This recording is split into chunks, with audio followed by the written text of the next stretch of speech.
Guten Morgen und herzlich willkommen zu einer neuen Podcast-Folge von mir. Leute, ich bin nicht alleine da. Der Gashi ist bei uns. Oh mein Gott, Alter, ich bin so happy, dass er da ist. Aber ich muss ihn echt ganz schnell wieder zurückbringen. Ich kann nur schnell wollen, dass er euch auch schnell Hallo sagen kann. So, nein, es war wirklich so stupid gewesen. Also, ich mir vorstellen, dass Can und ich noch beide etwas machen. Ich muss einen Podcast heute noch aufnehmen, er muss etwas anderes noch filmen. Und wir haben beide hure Hunger gehabt und haben gesagt, hey, wenn wir jetzt einfach etwas kochen und nachher noch anchillen und etwas schauen und so, dann ist es nachher wieder 12 Uhr am Abend. Darum wir das jetzt erledigen und anstatt kochen, dann wir jetzt einfach etwas bestellen. Und man kann ja so eine Uhrzeit eingeben, bis wann und so. Und dann haben wir nachher das quasi als Verdienst. Und dann haben wir auch eine gewisse Zeit, wo wir wissen, bis dann, wenn wir das erledigt haben. So, ich fange so meine Podcast-Folge wirklich an. Es ist so, ich rede so 5 Minuten und nein, nicht einmal, vielleicht so 2 Minuten, so ganz schnell am Anfang. Und dann kommt einfach rein, der Pizzabote ist da. Ich so, no fucking way. Und ich hatte den Gast halt auch schon da gehabt. Ich dachte dann, hey, ist doch cute, wenn er so ein bisschen da ist. Und der Can ist eben, wie gesagt, im anderen Zimmer am Filmen. Und also, es ist jetzt auch nicht so schlimm, wenn der Gast nachher dort ist, so, aber keine Ahnung, es ist jetzt wie bei ihm. Jetzt, ich dachte, bei mir wäre es jetzt vielleicht funnier wegen dem Podcast so, wenn er da ein bisschen rumhoppeln. Auf jeden Fall haben wir das dann müssen abbrechen. Was so dumm ist, weil wir sind beide so gerade in den Flow gekommen und haben dann quasi unsere Pizza essen und haben jetzt noch mal voll Pretty Little Liars geschaut. Jetzt komme ich da zurück, will wieder aufnehmen. Und ich sehe einfach eine fette Laken da auf dem Can in einer Bettseite. Voll Pisse. Vor allem, es ist so, sorry, aber es ist orange gewesen. Ich habe nicht, also weißt du wie, wir haben halt einen weißen Bettbezug und ich habe jetzt noch nie so Hasenpisse gesehen, weil du es siehst, weißt, entweder halt irgendwie, keine Ahnung. Ich sehe jetzt nie so oft Hasenpisse, weil eigentlich ist der Gashi hure Stubenrein so. Er hat halt wie da jetzt quasi kein WC so. Darum ist das wahrscheinlich seine Worst-Case-Option gewesen. Aber es ist wie so, what the fuck, einfach orange Pisse. Auf jeden Fall, ich fange so straight up an. Zuerst so, oh mein Gott, fuck. Und nachher fange ich so an zu lachen. Weil, ich muss wissen, der Can, also, was der Can und mich so ein bisschen unterscheidet, bei mir ist es so ein bisschen, hey, ja, keine Ahnung, so, okay, dann wir jetzt ein bisschen putzen und jetzt nicht, also weißt du, nicht so ein riesen Ding machen. Und ich weiss, er ist halt so komplett so, okay, jetzt tun wir das einweichen, jetzt tun wir das und das und das machen und googlen und weiss ich nicht was und irgendwie 200 Waschen mal. Und ich bin halt wie einfach so, hey, ja, Bettdecke waschen und dort vielleicht innen dran schauen, dass es nicht so, dass der Geruch noch neutralisiert oder so. Keine Ahnung, ich bin jetzt so, wie wissen. Auf jeden Fall habe ich so lachen und ich habe wie gewusst, fuck, soll ich ihm das jetzt sagen oder nicht? Weil es ist halt literally auf seiner Bettseite. Das ist genau da, bis im Kopf. Und ich habe zuerst mal einen fetten Lachflash gehabt und er kommt halt sogar vom WC und ich so, was ist? Und ich so, ich kann es dir nicht sagen. Ja, ich habe es dann gleich natürlich gesagt. Und er ist wirklich gerade so, oh nein, jetzt müssen wir mit dem Kübel und so. Und ich so, nein, ich muss jetzt meinen Podcast aufnehmen und du musst auch das machen. Jetzt haben wir so quasi, einen Kompromiss gemacht. Jetzt haben wir so ein bisschen geweicht. Und ich habe es jetzt wie auch noch geföhnt und so. Und es sieht eigentlich recht gut aus, man sieht gar keinen Abdruck und es schmeckt auch nicht. Von dem her, ich habe das Gefühl, Hasenpissen ist nicht so, wie sagt man, nicht so, es schmeckt nicht so fest oder es ist nicht so intensiv. Zum Beispiel so Fuchspisse ist ja ganz schlimm. So, die schmeckt schon von 20 Metern oder so. Und Hasenpisse ist wie nicht so ein Ding. Und man sieht auch nichts mehr. Also es ist nicht mehr orange. Von dem her ist jetzt die Welt wieder in Ordnung. Nur, dass ich jetzt da ohne Bettdecke da hocke. Ich weiss auch gar nicht, wie wir das nachher machen werden. Weil wir haben halt auch schon wieder 11:45. Genau, darum, ich will mal schauen, wie wir heute übernachten. Vielleicht ist es bis dann wieder also ich habe es jetzt eigentlich geföhnt und es ist praktisch trocken. Aber mal gucken. Auf jeden Fall, das ist die Story, warum ich jetzt gedacht habe, ist es vielleicht jetzt doch nicht so schlau, den Gast die ganze Zeit da haben. Also ja, ich könnte natürlich jetzt auch das ganze WC und so von ihm überbringen. Er hat halt wie so ein Kistchen. Aber das Ding ist halt wie, das Bett da ist so ein bisschen höher und er hat da wie nicht so viele Möglichkeiten zum so umhopsen. Und dann ist halt wie, ist es ein riesen Paradies für ihn. Ich weiss nicht, ich habe ja schon eine Podcast-Folge auf meiner Couch aufgenommen. Von dem her, die einen wissen vielleicht, wie meine Couch aussieht. Also unsere Couch. Und darum ist es wie so ein bisschen wie ein Paradies für ihn und er hat unten dran auch einen Teppich und da ist zum Beispiel, haben wir keinen Teppich und darum ist der Boden da so glatt und dann kann er weniger gut laufen. Darum ist halt wie dann eigentlich so ein bisschen einfacher. Ich glaube, es wäre jetzt nicht die Lösung gewesen, wenn er jetzt da wieder einfach chillen. Aber ja, ich bin gleich mega froh, dass er da ist. Er ist jetzt seit heute da. Der Sedi, mein Bruder, hat ihn heute gebracht. Und ich weiß auch nicht, also ich habe jetzt auch Ferien und es ist gerade irgendwie alles so, oh mein Gott, geil. Irgendwie jetzt hat also Dschungelcamp angefangen. Ich habe das zwar noch nicht angefangen zu schauen, weil ich bin immer noch bei Pretty Little Liars dran.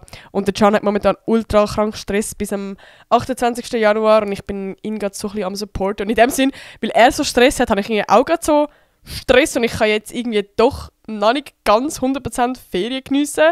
Aber ab dem Dienstag dann kann ich auch entspannen, oder beziehungsweise wir beide. Und bis dann ist es einfach noch komplett angespannt. Aber es ist irgendwie so schön, dass es auch so ein Häschen da chillt und irgendwie, es gibt einem so viel Energy. Das ist wirklich richtig, richtig schön. Und es ist, er ist jetzt eine Woche bei uns bis nächsten Samstag.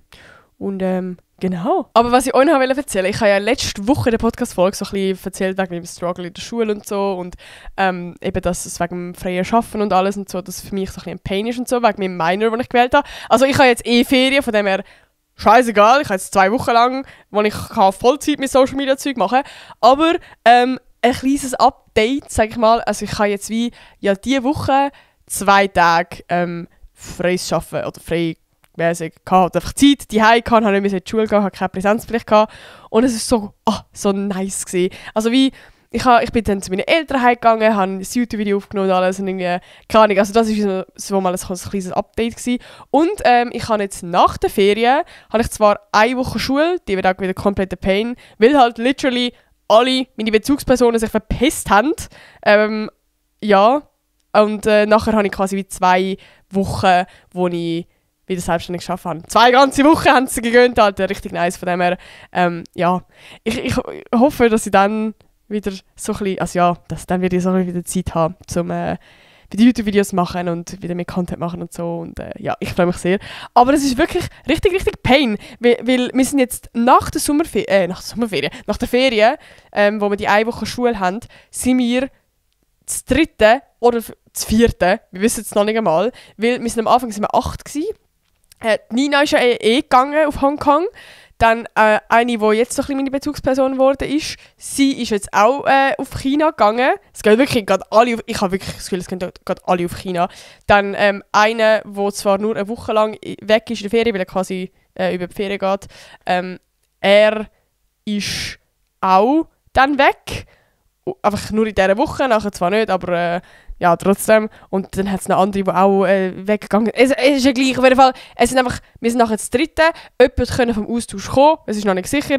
Aber wenn wir nachher das 3. in diesem Raum sind, das wird richtig gottlos schlimm. Oder einfach so richtig, ich weiss auch nicht, wenn du so das 3. bist, dann kannst du auch viel weniger einfach noch am Laptop sein und deinen Shit machen, weil dann, also ich weiß auch nicht, dann ist es auch wirklich Asi gegenüber der Lehrperson, die halt vorne ist, weil dann musst du ja richtig einfach aus Respekt quasi musst mitmachen im Unterricht, obwohl es für mich ja, wenn ich schon gesagt habe, wirklich es ist so, weil es einfach, also wie die, die das Podcast von gelassen haben, einfach weil es für mich so komplett wiederholend ist, weil es halt das Fach ist, wo ich von meinem Studiengang selber schon hatte und auch ich schon so viel kenne, weil ich halt selber Social Media mache. Darum ist es halt wie doppelt und dreifach für mich, aber es wird einfach gottlos. Von dem her, also ja, ich hoffe, es wird wenigstens irgendwie ein bisschen spannend. Aber ich hasse das, wenn so wenig Leute bist. Es ist so unangenehm. Plus eben, ich habe wie alle meine Bezugspersonen sind nicht mehr da. Ja, von dem her lieben wir. Aber genau, das ist so ein bisschen das. Aber das Lustigste von der Woche, hey, ich muss im Fall ganz ehrlich sagen, irgendwie diese Woche ist nur so, ist irgendwie nichts so richtig Lustiges passiert. Irgendwie ist die Woche so ein bisschen, nicht stressig, aber so ein bisschen, ich weiß auch nicht, ich habe das Gefühl, ich habe meine Tage, ich weiß jetzt ja nicht, welche Spirale ich habe, aber ich habe so fette Stimmungsschwankungen gehabt diese Woche. Ich habe instant bei Sachen angefangen zu heulen. Ich bin so sensibel gewesen, so ultra sensibel. Es war richtig mühsam gewesen. Und keine Ahnung, irgendwie war es nicht so eine kranke Woche gewesen. Vor allem eben, weil der Can so Stress hat es dann übel auch so auf mich übertragen, dass ich auch die ganze Zeit so gestresst war. Und irgendwie, I don't know, so, es ist wie die ganze Woche so ein bisschen voll irgendwie nicht so intensiv gewesen. Ich habe das Gefühl, ich habe jetzt gerade nicht so viele Updates, die ich euch erzählen kann, weil nicht so viel passiert ist. So. Meine Kollegin hat Geburtstag, wir haben für sie gefeiert. Ich habe mit der Leonie wieder mal etwas gemacht, wir sind brunchen. Und sonst ist wie nicht so intensiv passiert, oder ich habe nicht so crazy Sachen zu erzählen. Darum, das Lustigste von der Woche, was mir gerade in den Sinn kommt, so spontan, ist, dass wir in der Schule ja immer wieder mit Präsentationen halten und quasi über unseren Kanal und so, einfach so ein bisschen mäßig. Und er, wo jetzt eben nachher auch in der Ferien ist, er hat einfach, weil er macht quasi einen Kanal für seine Schwiegermutter und er hat so quasi so ein bisschen Inspo gesucht, wo von auch älteren Leuten, die Social Media machen. Und er hat einfach meine Mom in seinem Vortrag genommen und quasi so ein bisschen den Kanal von meiner Mom, also den TikTok-Kanal, so ein bisschen analysiert und so. Das ist einfach irgendwie so random. So in der Klasse den TikTok-Kanal von meiner Mutter analysieren und der Lehrer vorne ja dann quasi auch seinen Shit dazu gibt und so ein bisschen weißt, so vom Storytelling schaut, wie sie sich jetzt das genau überlegt hat und was er gut findet und was er nicht so gut findet. Einfach so ein bisschen, es ist so random. Vor allem meine Mom ist ja wie, also ja klar, in dem Sinne ist sie ja dann auch eine Content-Creatorin, wenn sie ja Content aufladet, obviously, aber sie ist jetzt nicht so die Influencerin, wisst ihr, was ich meine, sondern sie ist einfach meine Mom und macht einfach auch noch Videos so ein bisschen und irgendwie ist es so lustig gewesen, also so random, dass einfach irgendwie wir im Unterricht den Kanal von meiner Mom angeschaut haben. Ich glaube, das ist schon irgendwie so das Lustigste gewesen, was ich jetzt diese Woche irgendwie so ein bisschen hatte. Ich habe sogar ein Bild gemacht mit meiner Mom geschickt, sie hat auch gar nicht gecheckt, Alter. Vielleicht tue ich das in meinen Slide noch. Ich mache immer einen Slide jede Woche. Auf Instagram können wir gerne folgen. Ich heiße jetzt 9 Pause. Und genau. Und sonst, wir haben noch, ich lese ja immer noch einen Kommentar vor von euch. Und damit ich euch auch grüssen kann, weil ihr euch das immer wünscht. Und da hat die Juliana.Ziegler geschrieben: «Hey, ich liebe deinen Podcast. Meine Frage ist, wie hast du den Tod von deinem Häschen am schnellsten verkraftet? Mein 9-jähriger Hase ist vor einer Woche gerade gestorben und ich bin am Boden zerstört. Ich habe das schon ein paar Mal geschrieben und darum wäre es mega cool, wenn du mir die beantworten könntest, Juliana.» Kann ich sehr gerne machen. Ich habe gedacht, irgendwie passt es auch gerade so. Okay, passen ist gerade doof, aber es passt gerade irgendwie, weil der Gaschi da ist. So. Und unser Häschen ist ja, also der Lino, ist ja im Mai gestorben, am 16. Mai. Ich habe ja schon eine ganze Podcast-Folge dazu gemacht, dort, wo das passiert ist und so, wo ich erzähle, einfach, wie es mir dort gerade geht. Ich habe einfach voll offen einfach geredet, was gerade auf meinem Herzen ist und ich habe so ein bisschen erzählt, warum er gestorben ist und so. Also falls euch diese Podcast-Folge interessiert oder gerade du, ich weiß gar nicht, ob man Juliana oder Juliana sagt, kannst du die sehr gerne hören und ich fühle dich zu 100%, von dem her wirklich mein Beileid. Ich finde, wenn Haustiere sterben, das ist immer etwas ultra Schlimmes und ich glaube, gerade Leute, die kein Haustier haben, können das vielleicht auch gar nicht so nachvollziehen. Von dem her, ja, gerade wenn du 9 Jahre mit dem Häschen hast, das tut mir richtig leid. Und ich finde es irgendwie noch schwierig, um die Frage zu beantworten, weil ich habe in dem Moment, wo ich das hatte, wo der Lino gestorben ist, hätte ich auch gerne so eine Antwort gehabt, wo mir der Schmerz so ein bisschen nimmt. Also es klingt jetzt mega blöd, aber so, dass mir irgendjemand sagt, hey, mach das und dann fühlt es sich besser an, dann ist es nicht mehr so schlimm. Und es ist wie, es gibt die Zutat irgendwie nicht. So, es ist, also ganz banal gesagt, ist es einfach Zeit. Und Zeit ist nicht mal unbedingt, dass es irgendwann egal ist, sondern dass es irgendwie einfach, dass man sich blöd gesagt daran gewöhnt, dass er nicht mehr da ist. Und das ist irgendwie sad, aber irgendwie ist das wirklich so einfach Zeit, wo die Wunde irgendwie so ein bisschen heilt. Und im Moment fühlt es sich, was gerade frisch passiert ist, so ultra schlimm an. Es nimmt einem so hart den Boden von den Füßen weg. Und also was ich gemacht habe, ich habe den Schmerz zulassen. Ich habe mir gesagt, hey, es ist okay, wenn du jetzt gerade traurig bist, auch wenn es in der Schule ist, du darfst traurig sein. Also bei mir war es ja damals auch voll das Ding gewesen, das habe ich auch im Jahresrückblick jetzt so ein bisschen erzählt auf YouTube, für die geschaut haben, dass es gerade der Clinch war von im Stress sein, weil ich ein Projekt hatte und ich musste das am nächsten Tag abgeben und wir haben wie den Lino einschlafen lassen. Also am 17. Mai haben wir das quasi abgeben, das Projekt, und am 16. Mai haben wir ihn einschlafen lassen. Und es ist halt wie, es hat auch nicht einen Tag später, also ich habe wie auch gefragt, ob wir einen Tag später einschlafen lassen, weil ich muss, keine Ahnung, es ist wie, ich bin so hart in der Clinch gewesen, weil meine Mama ist so gewesen, hey, er leidet es mega und bei mir ist es so gewesen, weißt, ich möchte sowieso dabei sein, wie er eingeschläfert wird, so, dass, also 100% da ist mir das Projekt dann schlussendlich dann scheißegal, aber obviously wäre es für mich halt wie, also wieso hat es genau einen Tag vorher müssen passieren? Weißt du, wenn es eine Woche vorher gewesen wäre oder einen Tag später, wenn ich die Abgabe hatte. Es war wie so eine scheiß Situation gewesen. Und ich bin quasi wie, also meine Mama hat gesagt, hey, wir können das schon auch einen Tag später machen, aber es liegt in deiner Entscheidung. Und ich habe gewusst, es liegt in meiner Entscheidung, ob er jetzt noch einen Tag länger leidet oder ob er dann vielleicht sogar ob es ihm noch schlimmer geht, weil es ist so ein richtig schlimmer Zustand war. Er hat gar nicht mehr gegessen und einfach, es war alles richtig, richtig schlimm gewesen. Und ich habe gewusst, die Entscheidung liegt an mir. Entweder ich entscheide für ihn, dass er jetzt gehen kann, bald möglich, dass er nicht mehr lange leidet. Und ich habe einfach dafür den fetten Stress von meinem Leben und Projekt und einfach alles. Oder ich mache auf Ego und lasse ihn noch länger leiden. Es ist wirklich, ich war so hart in dem Clinch gewesen. Und ich habe mich natürlich dann dafür entschieden, dass wir ihn an diesem Tag einschlafen lassen. Von dem her habe ich dann nachher noch eine Freinacht gemacht und es war so schlimm gewesen, weil ich ja bei meinen Eltern dann die Heim war, also ich habe dort übernachtet und ich habe wirklich eine Freinacht gemacht, ich habe durchgearbeitet und habe irgendwie mein Projekt keiner fertig gemacht. Ich bin nicht mal komplett fertig gewesen, aber ich habe meinem Lehrer dann geschrieben, dass ich halt wie also quasi die Umstände beschrieben. Und das Schlimme ist auch, ich habe ja damals das Video gemacht, wo ich Italienisch lerne 5 Tage und dort habe ich im Video selber, wo ich nachher dann quasi schneiden musste, habe ich ja schon habe ich dort so ein bisschen erzählt, dass es dem Lino nicht so gut geht. Aber ich hätte, als ich das damals gefilmt habe, im Leben nie gedacht, dass es so weit ist, dass wir ihn einschläfen lassen.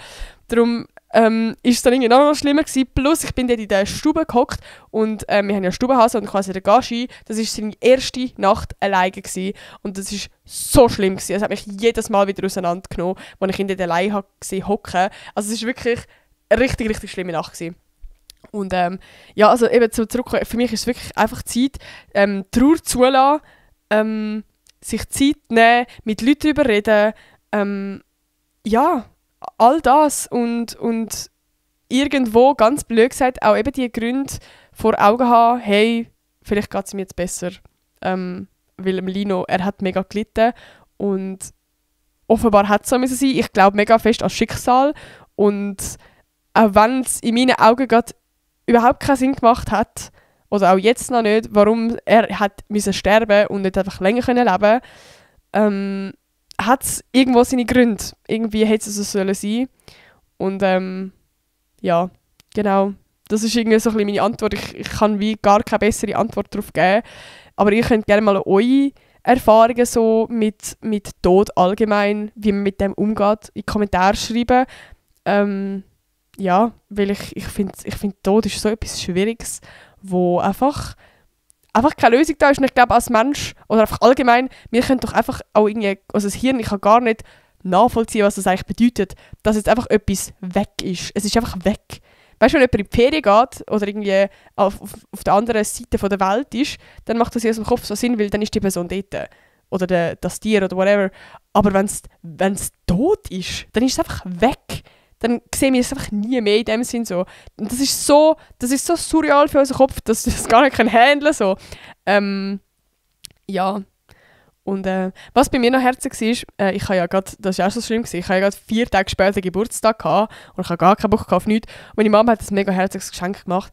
Sie hat mir so quasi einen Korb gegeben mit ganz vielen Sachen, die man so brauchen kann. Weißt du, so mit Zahnpasta, mit Bodylotion, mit Nasstüchern, mit Getränken, mit Essen, einfach so Sachen. Und sie hat überall, auf jedes kleine Ding, hat sie Bilder vom Lino drauf da und das war so cute gewesen. Und ich hatte die dann nachher überall natürlich in meiner Wohnung gehabt. Es war so eine Mischung von, es erinnert einem immer wieder daran, aber es war ja quasi auch in einem Raum von mir daheim gewesen, wo ich Trauer zulassen konnte, also jetzt im Vergleich zu in der Schule oder so.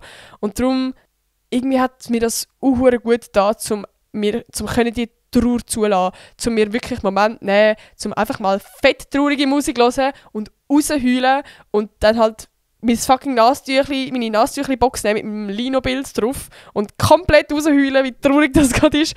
Von dem her, ja, das ist so ein bisschen zu dem Thema. Wie gesagt, schreibt nachher so ein bisschen eure Meinungen, eure Erfahrungen oder eure Tipps, so ein bisschen Kommentare.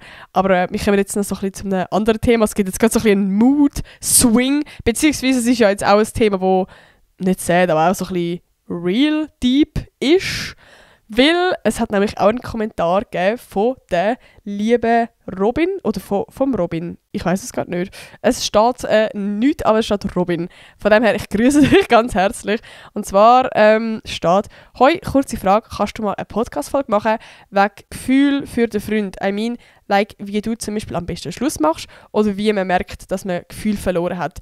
Und ich habe gedacht, das ist eigentlich noch ein recht wichtiges Thema und ich habe auch so über die Jahre meine ich sag mal, Meinung bildet, was ich von dem Ganzen halte, was für mich wichtige Punkte sind, wo ich möchte wie euch nachher auch so ein bisschen sagen. Und ich möchte euch auch so ein bisschen, ja, wie Fragen stellen, wo man so ein bisschen herausfinden kann, ob man ihn oder natürlich auch sie noch liebt, ob man glücklich ist in dieser Beziehung oder ob man vielleicht Schluss machen soll und wenn man Schluss machen soll und all das Zeug. Von dem her bleiben bis zum Schluss dran. Wie gesagt, da könnt ihr vielleicht so ein bisschen selber einen Check machen. Ich habe jetzt da auch so ein bisschen meine Notizen ready. Ich fange einfach mal mit der Frage an von «Liebe Kinder?» Weil das ist irgendwie so eine Frage, ich habe das Gefühl, das hat jeder mal. Egal wie glücklich du in deiner Beziehung bist, es gibt immer auch Momente, wo du wieder an die Frage kommst, hey, liebe ich ihn überhaupt? Und einfach all das Zeug, und ich glaube auch gerade heute in dieser Generation ist das so ein bisschen ein Thema. Da komme ich dann ein bisschen später dazu zurück, weil ich habe da auch noch so ein bisschen gewisse Punkte wegen Generation und all dem Zeug und Social Media. Aber ich finde, die bessere Frage ist vor allem so ein bisschen, ist es das, was ich eigentlich wirklich will?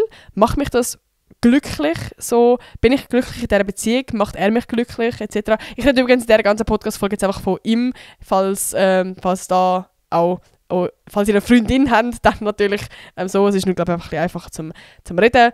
Ich würde sagen, warum sich die meisten die Frage so ein bisschen stellen, ist, gerade in jüngeren Jahren, das ist etwas, was ich auch verdammt lernen musste, ist, dass Schmetterling im Bauch nicht gleich Liebe ist. Also gerade wenn du deine erste Beziehung hast, dann lernst du einander kennen und da hast du so ein bisschen die Schmetterling im Bauch. Es ist so alles aufregend, man lernt sich noch kennen, es ist so ein bisschen «Oh mein Gott» und man weiß auch noch nicht so 100%, ob die andere Person auch will und es ist einfach so alles aufregend und neu und der erste Kuss und das sind so die Schmetterlinge im Bauch. Ich finde so, das ist so ein bisschen das Verliebtheitsgefühl und wenn er dann so wieder geschrieben hat, ist so «Oh mein Gott, er hat wieder geschrieben» und das ist so ein bisschen einfach so ein bisschen das Schmetterling im Bauch, das ist so das Gefühl.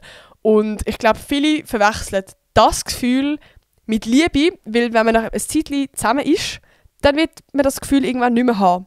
Und recht viele haben dann das Gefühl, oh mein Gott, ist die Liebe langsam vorbei, weil wenn er mir schreibt, dann ist es nicht mehr so ein «Oh mein Gott!» Oder wenn man abmacht und sich kurz bevor man sich trifft, ist es auch nicht mehr so ein «Oh mein Gott!» Weil das ist dann irgendwann ein Gewohnheitsding und ich glaube, es ist auch immer so die Frage, hey, liebe ich ihn wirklich oder ist das alles nur Gewohnheit und ja, man hat sich einfach an die Alltagssituation gewöhnt. Und ich finde, das ist so ein grosser Unterschied, weil es ist für mich nicht Liebe. Es ist für mich mehr das Kribbeln im Bauch, das frische Verliebtsein. Und das ist ja vor allem, Bro, jetzt ist gerade auch der Akku von der Kamera leer gegangen. Alter, was ist heute los? Heute ist wirklich so ein richtiger Pechtag. Aber was immer war? Nein, ich würde sagen, dass es vor allem in der Kennenlernphase auch mega das Dopamin ist, das ausgeschüttet wird. Und das hast du halt nicht mehr, wenn du länger in der Beziehung bist, in Situationen eben kurz bevor du ihn siehst oder wenn er dir geschrieben hat, dann ist es nicht mehr das Gleiche. Dann ist es wie, dass man sich halt mit der Zeit immer mehr daran gewöhnt, an den Gedanken, dass er schreibt und man sich auch irgendwo immer mehr wohlfühlt. Also all die Schmetterlinge im Bauch ist auch das Aufgeregte und irgendwo ja auch so ein bisschen negativ im Sinn von, weil man sich ja noch nicht 100% wohlfühlt. Man ist noch viel mehr in dem «Oh mein Gott, wie findet er mich jetzt?» und «Oh mein Gott, wie sehe ich gerade aus?» und also es ist wie, du kannst dich noch nicht 100% gehen lassen, wie wenn du jetzt schon 5 Jahre lang in einer Beziehung bist, dann furzt es irgendwann voneinander, das ist scheißegal so. Und darum ist es für mich nicht ganz das Gleiche und ich würde sagen, dass Verliebtsein eigentlich mehr so ein bisschen auf einer Idealvorstellung basiert und nicht irgendwie auf richtiger Realität, wenn man sich mehr so ein bisschen denkt, hey, oh mein Gott, also ich weiss auch nicht, es ist ja die ganze Zeit das, oh mein Gott, es ist gerade alles so perfekt, man hat so die rosarote Sonnenbrille und es ist dann irgendwie mehr so die Idealvorstellung und man blendet auch so ein bisschen all die negativen Sachen aus und darum irgendwie, wenn du von Liebe redest, dann kennst du auch all die negativen Seiten an deinem Partner und du akzeptierst die. Natürlich die einen oder anderen so, je nachdem, was es für negative, nein, aber ihr wisst, was ich meine, so, das ist dann, du bist dann mehr in der Realität und darum, ja, kann ich wie sagen, ist es schon noch schwierig zu dann sagen, hey ja, ich spüre das nicht mehr so und darum ist es etwas anderes. Also falls ihr in diesem Stadium sind, dann ja, spürt ihr vielleicht das erste Mal Liebe und gar nicht das Verliebtsein-Gefühl. Aber die richtige Frage ist, was ist ja dann eigentlich Liebe anstatt Verliebtsein? Wie fühlt sich dann Liebe an? Ich habe auch ein paar Sachen aufgeschrieben und ich habe es vorher schon gesagt, und zwar wirklich zum einen 100% sich wohlfühlen. 100% können sich selber sein, sich keine Gedanken müssen machen, ich muss an dieser Stelle noch kurz sagen, natürlich ist das nicht nach einem Jahr. Das kann über Jahre gehen. Man lernt sich ja mit jedem Mal, wo man sich sieht, lernt man sich besser kennen, mit jedem Mal, wo man miteinander redet, wo man Zeit miteinander verbringt. So. Und darum ist das so ein bisschen das, was natürlich nicht gerade von Anfang an so ist, dass man sich 100% fallen kann und sich selber sein. Das kommt einfach mit der Zeit. Aber was auf jeden Fall wichtig ist Respekt.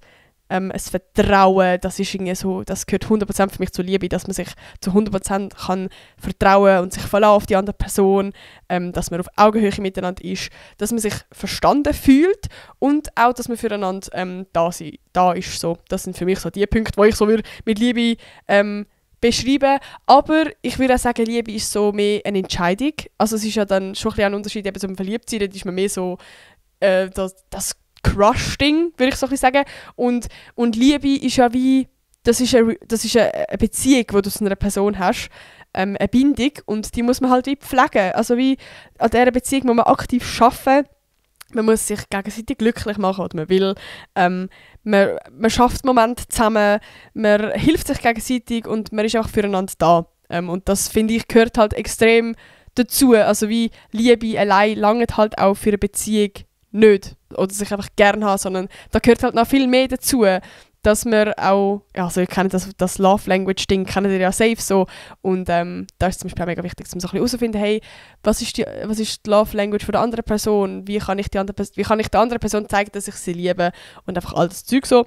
Aber mich kommt jetzt, das habe ich jetzt vor allem so ein bisschen sagen, einfach zum schnell für euch, zum herausfinden, hey, vielleicht sind ihr gerade mehr an dieser Frage, liebe ich ihn noch, weil ihr vielleicht auch gerade das Gefühl habt, oh mein Gott, die Schmetterlinge im Bauch sind nicht mehr da, oder einfach all das Zeug. Aber es kann auch sein, dass ihr jetzt vielleicht auch wirklich schon länger in der Beziehung sind und ihr seid euch wirklich so ein bisschen am Fragen, hey, liebe ich ihn noch? Oder ist das einfach so, keine Ahnung, wir haben uns irgendwie so fest aneinander gewöhnt und sind so in diesem Alltag und eigentlich ja, liebt ihr euch gar nicht mehr, sondern es ist mehr so ein bisschen, ja, Gewohnheit geworden. Und darum habe ich so ein bisschen Fragen aufgeschrieben. Aber wie gesagt, ich will mal ganz kurz sagen, dass es ganz normal ist, dass man immer mal wieder an einer Beziehung zweifelt. Also ich kenne das auch. Ich bin jetzt 6 Jahre mit dem Can zusammen und wir haben es immer mal wieder gehabt, dass wir aneinander zweifeln, dass man auch sich die Frage stellt, hey, liebe ich ihn eigentlich noch? Also ich merke es gerade zum Beispiel, wenn wir mal so einen Streit hatten, dann ist man so emotional distanziert und dann bin ich mega schnell dann so, oh, warte schnell, ist es das überhaupt? Oder liebe ich ihn überhaupt? Oder irgendwie, ich weiß auch nicht, in dem Moment ist es dann so, dass man so eine Kurzentscheidung trifft, wo eigentlich, oh mein Gott, ich weiß auch nicht, irgendwie ist es falsch und keine Ahnung. Und wenn dann, ja, am nächsten Tag, wenn plötzlich alles wieder gut ist, dann bist du so, oh mein Gott, what the fuck? Ich bin gerade eigentlich so fucking glücklich. Ich bin gerade so blessed, dass ich ihn in meinem Leben habe und er macht mich so glücklich und er erfüllt mich so. Und das ist wie, es gibt immer wieder so einen Moment in einer Beziehung und das ist voll normal. Und ich selber habe das auch irgendwo mal auf TikTok gesehen, dass mir das jemand sagt, das hat mir so gut getan, weil man einfach immer nur überall das Gefühl bekommt, eine glückliche Beziehung heisst gleich, es ist immer perfekt, man streitet nie, man zweifelt nie, man findet die andere Person immer attraktiv. Es gibt nie einen Moment mal, wo man einfach mal zweifelt und ich finde, es ist mega wichtig zu sagen, hey, das gehört dazu, es ist normal, auch in einer gesunden Beziehung kann man Zweifel haben, genau. Und es ist dann aber gleich natürlich noch ein Unterschied, ob das Gefühl übergewichtet in eurem Alltag und nicht mal kurze Phasen sind, eben wie zum Beispiel nach einem Streit oder so. Das ist natürlich schon ein Unterschied. Und darum, wie gesagt, habe ich so ein paar Fragen aufgelistet, die ihr so herausfinden könnt, ob ihr ihn wirklich noch liebt. So. Und ich glaube, auch wenn ihr jetzt gerade in einer Phase sind, wo ihr eben gerade nach einem Streit oder so, oder ich weiss doch nicht, gerade das Gefühl habt, hey, irgendwie bin ich mir jetzt gerade so unsicher oder jetzt gerade habe ich ein Gefühl, dann werdet ihr spätestens nach diesen Fragen merken, okay, es ist jetzt vielleicht gerade einfach eine Phase. Oder ihr merkt eben, hey, ja, vielleicht eigentlich bin ich gerade in dieser Beziehung und eigentlich liebe ich ihn gar nicht mehr, eigentlich passt das gar nicht mehr und eigentlich wäre ich vielleicht auch glücklicher ohne ihn. So. Aber ich fange jetzt mal mit den Fragen an. Und das sind so, die eine Frage habe ich so von TikToks. Ich kann leider keine Credits mehr geben, ich habe es schon ein paar Mal gesehen. Darum, vielleicht kennen die Frage auch, aber ich finde es wirklich richtig, richtig gute Frage. Und zwar, die eine Frage, würdest du deiner Tochter so einen Freund wünschen? Weil das ist so, ich finde das so eine gute Frage, weil an dieser Frage kannst du richtig gut von außen und nicht von deiner Situation, gerade mit Feelings und alles, beurteilen, ob das der richtige Partner ist, ob er dich wirklich glücklich macht, ob er dich bereichert und ja, ob du das deiner Tochter auch wünschst, dass deine Tochter so jemand wie er findet. So.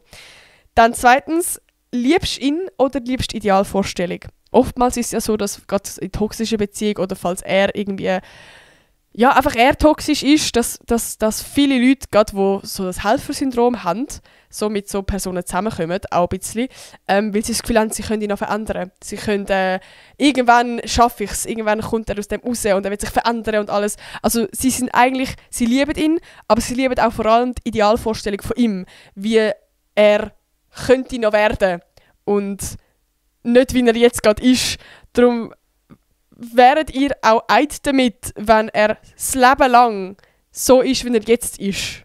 Wäret ihr eid, um mit ihm das Leben lang zusammen zu sein und er sich nicht verändern so wie er jetzt ist? So. Das ist auch ein wichtiger Punkt. Dritte Frage.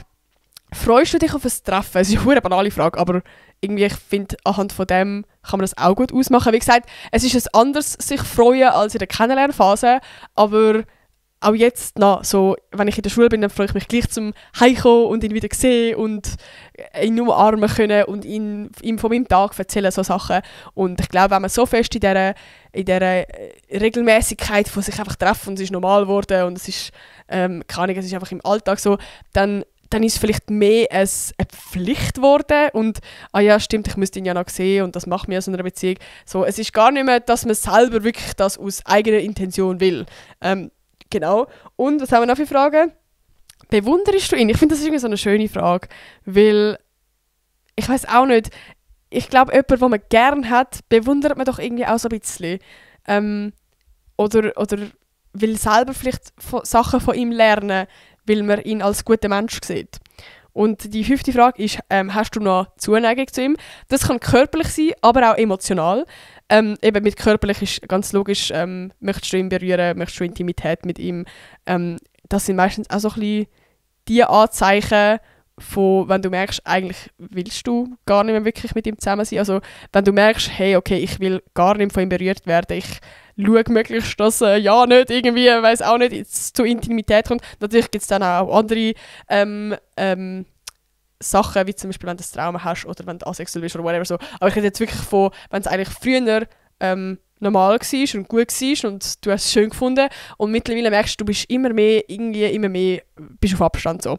Und eben auch das Emotionale, also du willst auch gar nicht mehr ihm erzählen von deinem Alltag. Du willst gar nicht mehr ihn so fest in deinem Leben drin haben, eigentlich emotional. Das ist also ein bisschen das.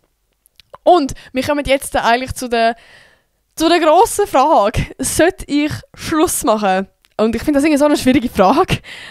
Und darum habe ich da auch so ein bisschen 9 Fragen vorbereitet, wo ihr so ein bisschen herausfinden könnt, ob ihr gerade wirklich an dem Punkt seid, wo ihr Schluss machen sollt oder nicht. Und ich finde, das ist eben zum einen so ein bisschen, zum können sagen, hey, liebe ich ihn wirklich? Weil ich finde, auch natürlich in einer gesunden Beziehung kann man merken, so, hey, irgendwie, ich weiß auch nicht, wir haben das mega so entwickelt, dass wir zwar eine gesunde Beziehung haben, aber wir ziehen uns gegenseitig nicht mehr an. Wir sind eigentlich wie Kollegen oder Mitbewohner geworden und es ist irgendwie, keine Ahnung so.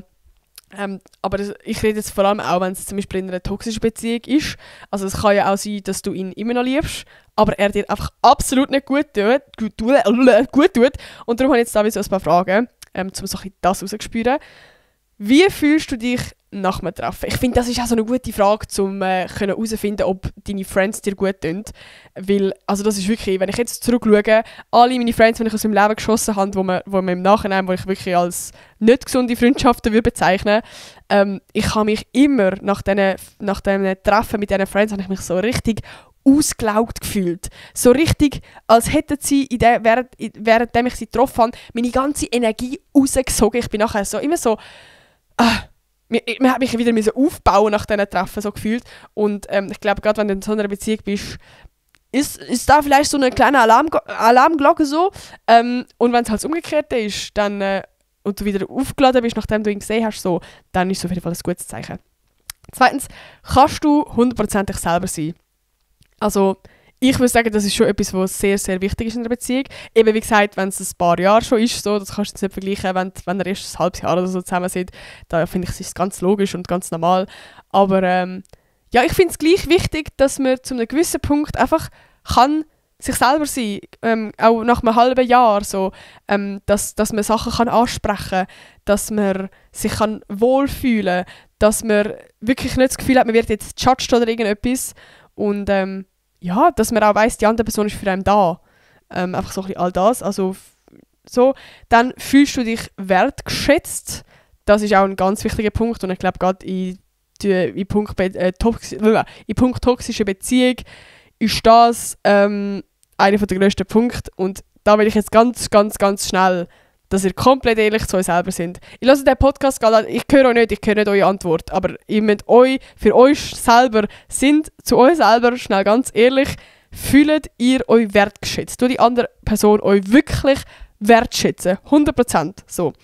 Gut, dann auch ein ganz wichtiger Punkt. Wie ist eure Kommunikation? Ich finde, Kommunikation ist das Wichtigste in der Beziehung. Natürlich, neben Vertrauen und all dem.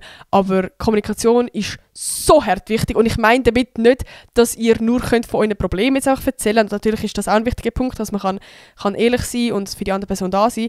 Aber ich rede vor allem auch, wie ihr miteinander könnt kommunizieren könnt. Dass man Sachen kann ansprechen kann, die einem vielleicht auch stören. Und dass die andere Person dann nicht einfach nur komplett so reagiert von «Oh mein Gott, du bist das Arschloch», sondern «Hey, ja, stimmt, das sehe ich eigentlich, es tut mir leid». Einfach so diese Art von Kommunikation. Und auch, wie sind eure Konflikte? Ist da gleich der Respekt vorhanden? Also ich finde, eben wie gesagt, es gibt immer mal wieder Konflikte, das ist ganz normal. Aber trotzdem ist es ein sehr essentieller Punkt, wie die Konflikte sind. Also wenn ihr euch anfangt zu beleidigen und den Respekt verliert und ihr seid nicht mehr auf Augenhöhe oder eine Person ist quasi über euch und fängt an manipulieren und weiss doch auch nicht was. Oder eben, wie gesagt, ist neu am Beleidigen. Also, Bro, wenn irgendeine Beleidigung kommt mit Schlampe, dann weisst du, es ist wirklich Big Red Flag. Big Red Flag. Alter, ich kann fast nicht mehr reden. Und, also, was Endstadion ist eigentlich, aber ich hoffe, das ist euch wirklich allen klar, aber ich sage es gleich, wenn das körperlich wird, also, wie sagt man das? Einfach, wenn es mit weiß auch nicht, Schläge oder irgendetwas wird umgerührt oder whatever so. Also ich hoffe wirklich von ganz, ganz tiefem Herzen, dass jetzt niemand da dabei ist, der zulässt, wo die Situation hat. Aber ich sage es jetzt gleich schnell, auch wenn nur jemand zulässt und ich kann dieser Person gerade helfen, bitte, run, girl. Du hast so viel Besseres verdient. Also wirklich, wirklich, wirklich. Das ist mir wichtig. Also allgemein, auch wenn du gerade merkst, vielleicht auch gerade in dieser Podcast-Folge, hey, vielleicht ist es doch eine toxische Beziehung oder es ist eine toxische Beziehung und all das, dann bitte tun dir selber gefallen und mach Schluss. Also das klingt mega einfach. Ich bin gerade auch irgendeine random Person, die du nicht kennst grad, aber irgendwann wirst du mir dankbar sein, wirklich. Und ich weiss, dass es fucking schwer ist, weil du so eine Bindung zu dieser Person hast und auch irgendwie so emotional abhängig bist. Aber du schaffst das. Irgendwann wirst du dir so hart dankbar sein. Und ich kann mir auch vorstellen, falls du gerade in dieser Situation bist, hat es auch einen Grund, warum du gerade auf die Podcast-Folge geklickt hast. Und darum ist es wichtig, dass ich das schnell sage. Ja, darum bitte, wenn du in so einer Situation bist, wo du merkst, er ist toxisch, er tut mir wirklich nicht gut oder er ist eben, wie gesagt, sogar gewalttätig, bitte mach Schluss. Und red mit anderen Menschen darüber und lass dir helfen und entferne dich von dieser Person. Schiess die Person am liebsten auf den Mond. Und also, ja, je nachdem, wenn es halt gerade Misshandlung und allem ist, also dann bitte unternimm etwas und zeige ihnen, das geht wirklich fett nicht. Das kurz zu dem. Aber mache gleich schnell weiter. Ja, was auch ein wichtiger Punkt ist, haben ihr ähnliche Werte, Ziel. Ich finde, das gehört auch zu einer Beziehung. Jetzt bin ich gerade voll deep wegen einem anderen Thema schnell. Aber ja, einfach, haben die gleichen Ziele, die gleichen Werte, die gleichen Vorstellungen. Also ganz banal gesagt, nur schon politisch da. Wenn der eine voll rechts ist, der andere voll links, dann funktioniert es vielleicht jetzt auch nicht so gut. Und eben, haben die gleiche Vorstellungen, wenn ihr auch beide Kinder, wenn ihr beide kein Kind, ist es für beide fein. So ganz kleine Sachen. ja, oder einfach gleiche Weltansichten von der Welt so. Ja, genau. Und kannst du dir eine glückliche Zukunft vorstellen? Ich glaube, das ist auch eine Frage. Wenn du dir jetzt gerade vorstellst, du wirst das Leben lang mit ihm zusammenbleiben, denkst du, du hast ein glückliches Leben? Oder wenn du eigentlich ehrlich zu dir wärst, könntest du dir vorstellen, wenn das mit jemand anderem wäre, dass du vielleicht dann sogar glücklicher wärst? Oder wenn du einfach allein wärst, dass du sogar glücklicher wärst? Genau. Eine weitere Frage. Unterstützen ihr euch gegenseitig? Ist es nicht nur einseitig, sondern wirklich beide unterstützen dich, sind füreinander da, emotional, als auch mit Hilfsbereitschaft, Sachen für die andere Person machen, Kleinigkeiten im Alltag, wo die Person glücklich machen, einfach gegenseitig sich die Schultern stärken und die Last tragen, so ein bisschen. Und ganz, ganz, ganz eine wichtige Frage, finde ich. Und ja, das ist so eine banale Frage, aber was sagt dein Bauchgefühl? Weil auch wenn wir es nicht sagen, aber das Bauchgefühl hat doch immer recht. Und ich kann mir so gut vorstellen, dass viele gerade die Podcast-Folge hören und im Bauchgefühl eigentlich schon wissen, dass Schluss machen eine bessere Lösung wäre. Aber ich brauche jetzt vielleicht gleich schon die Podcast-Folge, um 100% sicher zu sein. Und darum hört auf unser fucking Bauchgefühl. So, das hat eigentlich immer recht so. Ja, aber ich will gleich noch sagen, abschliessend, bevor ihr Schluss macht, ich finde es so wichtig, dass ihr gleich noch mit ihm redet, dass ihr kommuniziert, weil ich finde es eigentlich auch nicht fair, wenn es für ihn dann einfach, also quasi er weiß wie gar nicht, was falsch läuft für euch, was ihr euch eigentlich wünscht, weil ich finde es auch ganz normal, dass man in einer Beziehung Ansprüche hat, beziehungsweise Vorstellungen hat, sich Sachen wünscht, wie zum Beispiel, hey, ich würde mir wünschen, dass wir öfters miteinander Sachen unternehmen oder so, weil wir einfach im Alltag beide durchs Arbeiten das voll vernachlässigen und dann einfach irgendwie jeden Abend nur noch Serie schauen sind und gar nicht wirklich miteinander reden. Und ich finde das so wichtig, dass man miteinander kann reden und darum rede ich auch von Kommunikation, Sachen können ansprechen, die mich stören und darum finde ich es mega wichtig, dass bevor ihr Schluss macht, dass ihr zuerst mit anderen Personen das Gespräch suchen und eure Sachen ansprechen. Und das soll nicht mal so ein vorwürfiges Gespräch sein von «Oh mein Gott, hast du das falsch gemacht und das falsch gemacht und das falsch gemacht», sondern hey, einfach mal probieren, hey, das ist gerade meine Situation, so fühle ich mich, das würde ich mir wünschen, so voll ich reden und nicht du. Da kommt man meistens auch besser an eine andere Person an. Darum, ich finde es mega wichtig, dass ihr irgendwie gleich noch der anderen Person so ein bisschen eine Möglichkeit geben oder eine zweite Chance geben, um sich irgendwie zu ändern. Ich rede jetzt von einer nicht komplett toxischen Beziehung natürlich, sondern wirklich einfach eine Beziehung, wo man vielleicht noch nicht so wirklich hat können miteinander kommunizieren oder wo einfach so, ja. Darum, ich finde es irgendwie wichtig, weil ja, ich habe irgendwie das Gefühl, auch gerade in dieser Generation gibt es, das ist jetzt vielleicht auch ein bisschen ein schwierig, ich weiß nicht, ob alle zustimmen, aber ich habe das Gefühl, in dieser Generation gibt es sehr viele Pärchen, die gar nicht so fest immer um eine Beziehung kämpfen, sondern mega schnell wieder um den Haufen rühren, weil es halt einfach bequemer ist und weil mir das Gefühl, also ich habe das Gefühl, gerade durch Social Media sehen wir zum einen immer die perfekten Pärchen und es ist alles so cute und Couple Girls und es ist alles so toll und ich höre auch immer, also wirklich manchmal schreiben auch mir Leute so, oh mein Gott, das ist so eine tolle Beziehung und ich bin so eifersüchtig, ich will auch wählen und so, meine ist so scheiße. Ich denke mir so, Alter, logisch poste ich ja irgendwo auch nur die Sachen, wo von meinen schönen Memories, ich erzähle euch jetzt da nicht, ich mache jetzt keine Story, wo ich so sage, hey Leute, heute habe ich mit dem Can so Beef gehabt. So, auf jeden Fall wäre es eigentlich auch besser für die Realität einfach. Und gleichzeitig ist es ja eigentlich auch wie so etwas Privates. Ich möchte nicht komplett alles, mein ganzes Leben teilen und euch auch von unseren privaten, also wie, ich tue ja auch nicht alles von unserer Beziehung so veröffentlichen. Aber manchmal kann wie einfach auch nur ein Bild oder nur schon, wenn ich jetzt einen Blumenstrauß von ihm bekomme, kann das so viel auslösen bei anderen und darum möchte ich gleich sagen, keine Beziehung ist perfekt und es ist normal, dass man immer mal den Konflikt hat und ich glaube, gerade eben durch Social Media ist das ganze Bärli-Bild oder die Beziehungsvorstellung ist so verzerrt oder auch nur schon mit Hollywood-Filmen und Büchern und alles, also wie, das ist teilweise gar nicht immer die Realität und ich glaube gerade darum hat immer so viel das Gefühl, wo eigentlich in einer guten, glücklichen Beziehung sind, dass sie dann gleich anfangen zu zweifeln und sagen, oh mein Gott, aber dort, die haben so und der schenkt immer Rosen und irgendwie bei mir macht er das nicht. Und was ich halt irgendwie auch das Gefühl habe, ist, dass wir in dieser Generation sind, wo man blöd gesagt so easy jemanden kennenlernen, jetzt eben auch gerade mit Social Media oder mit Tinder oder Hinge oder whatever so. Also ich habe das Gefühl, durch das, sobald mal irgendwie in einer Beziehung etwas nicht so gut läuft und man dann Schluss macht, hat man das Gefühl, ja, es gibt ja jemanden da draussen, der besser ist. So, und darum ist es so wichtig, darum heisst es ja eigentlich bei einer Hochzeit wie in guten als auch in schlechten Zeiten. Darum, es gibt immer mal wieder Phasen in einer Beziehung, wo es mal schlechter läuft. Das kann sein, weil ihr euch gerade nicht gut versteht oder gerade auch, weil ihr in dieser Streitphase sind. Also meistens ist es so, dass nach der Kennenlernphase, wo alles perfekt ist, zuerst mal eine fette Streitphase kommt. Ich schwöre, das haben Can und ich auch gehabt, ganz übel. Fast ein Jahr oder 2 sogar, haben wir uns recht oft, ist da mal eine Bombe explodiert.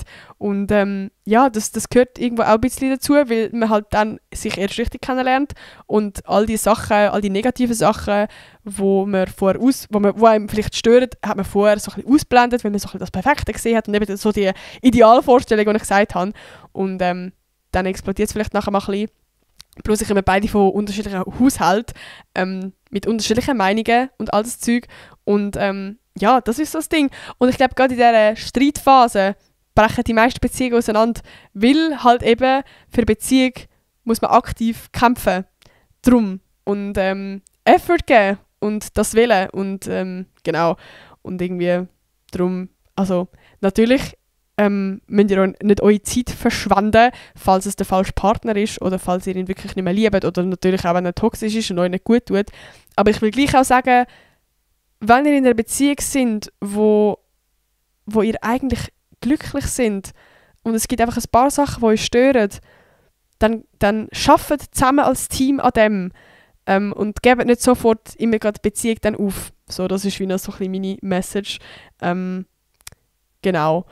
Ja, das wäre so ein bisschen mein Abschluss von dieser Podcast-Folge. Irgendwie war die gerade so wild durcheinander gewesen, die Folge, weil eben die Kamera ist mal ausgeschaltet, da hat der Hase mal ans Bett gepisst, das war geil gewesen. Aber ich hoffe, euch hat die Folge gleich gefallen. Ich bin mega gespannt, was ihr noch so ein bisschen für Sachen zu dem ganzen Thema dazu wollt sagen in den Kommentaren. Ich könnte ja auch gerne sagen, falls ihr so ein bisschen andere Meinungen als ich habe. Da bin ich mega, mega gespannt. Oder was so ein bisschen eure Erfahrungen sind. Weil bei mir ist halt literally auch schon lange her, als ich mit meinem Ex damals Schluss gemacht habe. Ich bin ja noch ein bisschen jünger gewesen. Darum kann ich jetzt vielleicht auch, oder darum kann vielleicht eine Person, die jetzt gerade frisch Schluss gemacht hat oder jetzt gerade in dieser Situation ist, vielleicht auch noch viel bessere Tipps geben. So. Darum ich bin mega, mega gespannt auf eure Kommentare. Ich würde mich natürlich auch sehr freuen, wenn ihr mich abonnieren auf Spotify. Wir sind im Fall jetzt schon ein paar Menschen da. Wir sind einfach schon 10.500 Menschen. Das ist insane. Weil ich kann das im Fall letzte, weil auf meiner App kann ich es irgendwie nicht schauen. Und ich bin dann letzte gerade in der Schule, bin ich so auf meinem Laptop geschaut und dann sehe ich das und ich so, oh mein Gott, weil ich habe schon hure lange nicht geschaut. Darum danke viel mal, dass so viele Leute da sind. Das freut mich extrem fest. Und wie gesagt, falls ihr mich noch nicht abonniert habt auf Spotify oder auf YouTube, die posten sie auch, könnt ihr das gerne machen. Und natürlich würde ich mich auch sehr über eine 5-Sterne-Bewertung freuen. Natürlich. Ja, und dann würde ich sagen, wir hören uns nächste Woche wieder. Bye!